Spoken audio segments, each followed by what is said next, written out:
Hakikanin gaskiya a dawakin tofa ba za mu iya lissafa iya abubuwan da muka samu na alkhairi a cikin wannan gwamnatin ba. Hakika an mana abubuwa wanda za mu gani mu ci mun gode. A cikin wannan zamani da ake samar da kyawawan sauye-sauye a jihar Kano, wata sabuwar rana ta ƙara fetowa. Ba wai a cikin birni kaɗai ba, har ma da yankunan karkara na ƙananan hukumomin Kano 44, inda za mu ke kawo muku ayyuka kai tsaye daga tushe, mu ga abin da ke faruwa, mu ji daga bakin waɗanda abubuwan ya shafa kai tsaye, domin shaida ci gaban da ake samu a ƙarshen jagorancin balaraban gwamna Alhaji Abba Kabiru Yusuf Abba gida-gida. Tun bayan hawan sakaragar mulkin jihar Kano a shekarar 2023, gwamna Abba gida-gida ya ƙudurci niyyar sauya rayuwar al'ummar jihar Kano daga tushe. Wannan kuɗi fa ba rance ba ne, kyauta ce cif.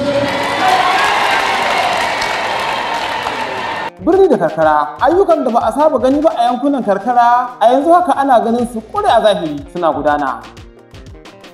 A cikin wannan shiri za mu ta kawo muku ayyukan da ke gudana a cikin jihar Kano tare da gangariyar shaida ta gudanar kowane aiki a gurin da ake gabatar da shi.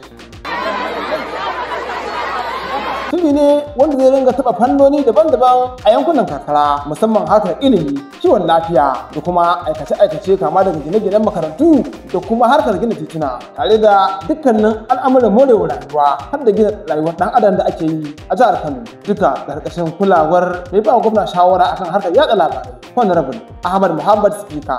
Rana mai girma zababben gwamna wato Abba Kabiru Yusuf da yake ta gwangwaje mata da jari kala-kala iri-iri daban-daban. Ni na fito daga karamar hukumar dawakin tofa, karamar tsohon gwamna wanda ya kasa yi mana abinda wannan mai girma gwamna yake mana. A gaskiya mu muna jin daɗi sosai, don haka Allah ya saka mai da alkhairi. Shirin namu ya dira a karamar hukumar dawakin tofa, inda gwamnatin Alhaji Abba Kabiru Yusuf ta gudanar da wasu muhimman ayyuka kamar haka. A wannan karamar hukuma an gina sababbin ajujuwan karatu a makarantu, sannan kuma an gyara wasu. Har ila yau an kammala aikin kilomita 5 na helikwatar karamar hukumar wato garin dawakin tofa. An buɗe an kuma zuba masa fitilu na sola inda kake ganin haske tarkwai ko'ina a cikin dare. Amu mai albarka. Hakikanin gaskiya a dawakin tofa ba za mu iya lissafa iya abubuwan da muka samu na alkhairi a cikin wannan gwamnatin ba. Kawo mata jari. Ko ba gaba irin jaran da ake bayar da 50,000 an yi karo na ɗaya, an yi karo na biyu, an yi karo na uku. Bayan wannan an zo an yi auren zaura wannan. Auren zaura nan ba karamin taimaka mana ya bi, an rage mana mata hakan masu yawo hakan nan duk an saka su a cikin tsari. An musu aure ga sama har ma sun wasu a cikin su ma sun fara samun karo, an fara samun ƴaƴan gwamna sun fara samuwa. An ka ɗauke ni shekarun baya ban kai haka ba. Wato mahaifina ɗan fansho ne. Mahaifina ya yi ritaya sama da shekara 10. Tun da ya ritaya nan ba inda ba mu bibiya ba inda ba mu shiga ba fita ba akan a biya mahaifina haƙƙinsa na fansho.